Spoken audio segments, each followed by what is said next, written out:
treatment of cholesterol is to lower your lifetime risk of having a heart attack or stroke. So there's no emergency.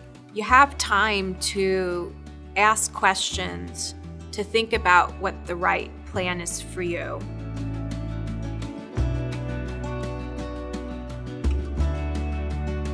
There are a lot of misunderstandings that are out in the lay press, sometimes on televisions or magazines or newspapers. They're presenting things that may not apply to you. The American Heart Association website has probably the most vetted, true information about cholesterol-lowering medicines and statins, and that's a great resource. The number one thing I think people have to understand is what their risk factors are, and they need to know their numbers. A lot of times people go and they're told, your blood pressure is a little high, your cholesterol's a little high, but you're fine. But they haven't really gone through what those actual numbers are. Really, you have to understand what your personalized risk is, and that's the most important thing you can get from your doctor. That way you can understand whether or not you're being treated aggressively enough for your cholesterol.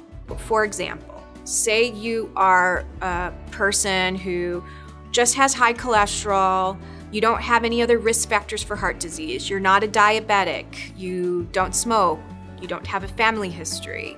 The dose of statin that you might need could be very small versus somebody else who's had a heart attack, who is a diabetic, somebody who might have a family history where their mother had a heart attack at age 40.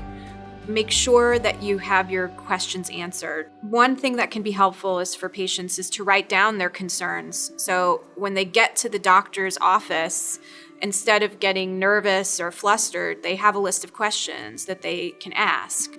If you feel uncomfortable with the care that you're getting, please see somebody else. A relationship with your healthcare provider is a relationship, so it has to work for both people. So if you don't feel like you're getting the correct answer, either try better communication or get a second opinion.